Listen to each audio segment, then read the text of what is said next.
The 1971 Ferrari 365 GTS 4 Daytona Spyder. In 1968, Ferrari saw it fit to replace the 4-year-old 275 GTB4. Its replacement was codenamed the Daytona in honor of Ferrari's 24 Hours of Daytona win, but Ferrari had no plans to use this name for the production model, despite the outcry from enthusiasts. In 1968, the GTB4 was introduced and Ferrari enthusiasts took it upon themselves to dub it the Daytona. The nickname was so popular that the GTB4 became almost more noticeable under its nickname than its given name. In the same model year, a rare convertible model was released based on the same GTB4 chassis. Ferrari did not stray too awfully far for the name of this convertible model, as they simply dropped the B in GTB and replaced it with an S, which stands for Spyder, creating the GTS4. There were several models of the GTS4, including European-spec RHD, US-spec LHD and European-spec LHD. The latter of the group is the rarest, as only 18 of the 122 Daytona Spyders built were Euro-spec LHD.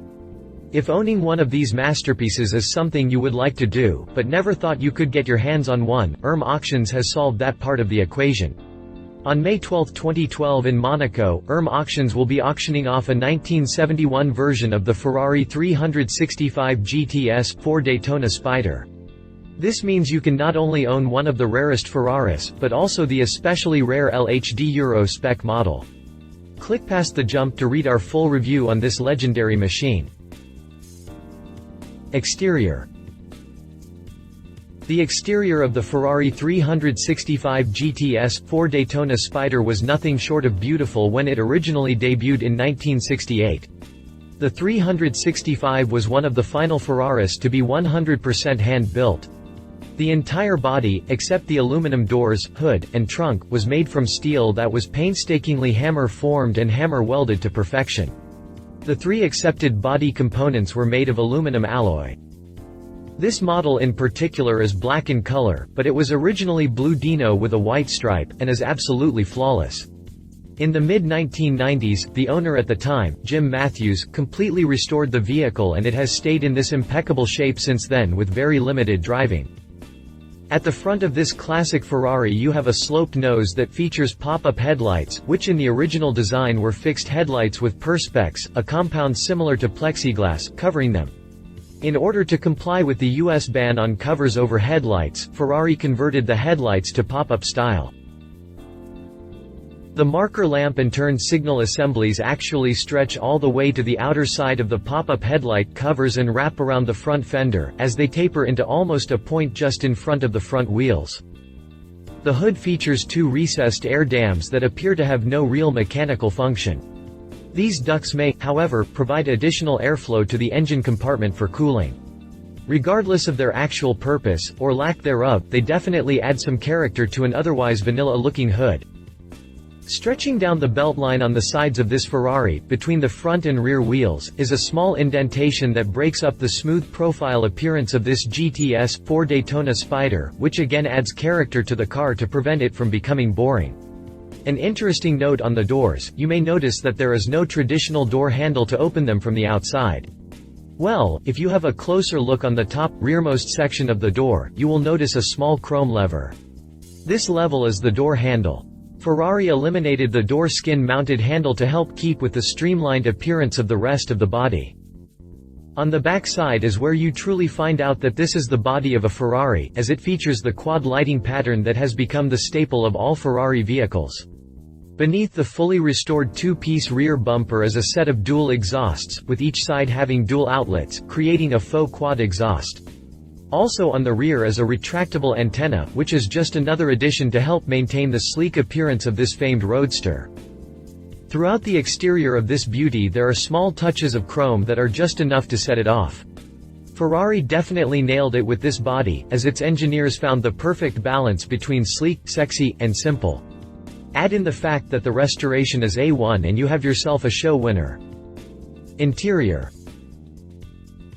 As beautiful as the exterior is, the interior is just as good and maybe even better. Keep in mind that a lot of the interior on this car is not original, as according to the VIN, it originally had a Nero interior. The new interior features beautiful tan leather seats with black stripes on the lower and back cushions. This tan leather also wraps the entire center console and the door panels. The door panel inserts also feature the black stripe feature that the seats do.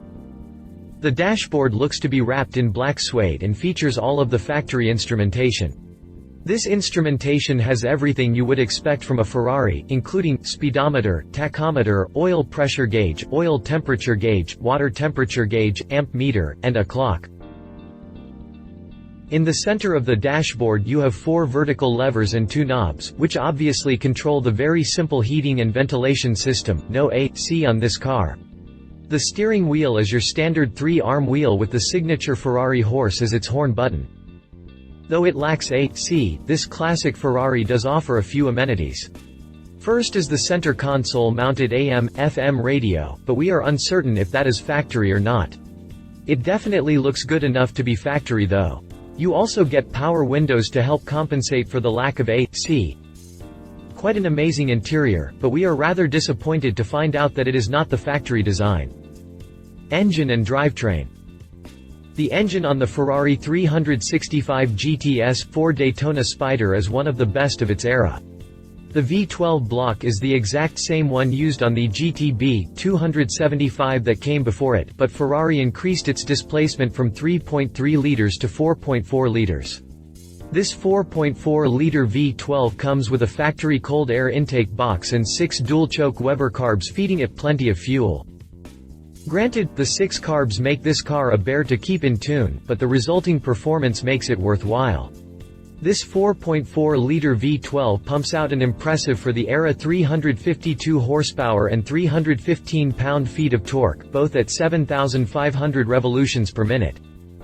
Fortunately, Ferrari fitted the 365 GTS 4 Daytona Spyder with a 5-speed transmission, making it much more tolerable than the more common 4-speed option of the era. This 5-speed transmission throwing power to the rear wheels combines with the 4.4-liter V12 to allow this drop-top Ferrari to hit a max speed nearing the 175 mph mark. Needless to say, for a car entering the era of emission vampires, it definitely pumps out a ton of power. Sure, it is not in the class with today's V12s, but modern computer controls allow for a lot more tinkering than was possible on these all-mechanical beasts of the early 70s. Handling and braking. On the corners you have independent wishbone suspension, with coil springs and shocks.